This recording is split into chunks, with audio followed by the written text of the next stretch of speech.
అందరికీ నమస్కారం. ముఖ్యంగా మన ప్రియతమ ముఖ్యమంత్రి జగన్మోహన్ రెడ్డి గారు నాకు మళ్ళీ రెండోసారి ఎంపీగా అభ్యర్థిగా నన్ను అవకాశం ఇచ్చింది. ముఖ్యంగా ధన్యవాదాలు తెలుపుకుంటూ ఈరోజు నామినేషన్ చేయడం జరిగింది.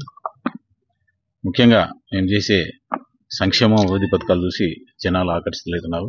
డెఫినెట్ కూడా మాకు మళ్ళీ ప్రజలు మా సీఎం జగన్మోహన్ రెడ్డి గారికి సీఎం అవుతాడు. ఖచ్చితంగా కూడా మా 7 కాన్స్టిట్యున్సీ ఎమ్మెల్యేలు కూడా ఎమ్మెల్యే అత్యధిక మెజార్టీ గెలుస్తారు. అలానే నేను కూడా అత్యధిక మెజార్టీతో లాస్ట్ టైం దాదాపు 2,50,000 మెజార్టీ వచ్చింది. దాన్ని మించుతుంది ఈ సంవత్సరం ఈ టైంలో. కాబట్టి డెఫినెట్గా మేము గెలుస్తున్నాము.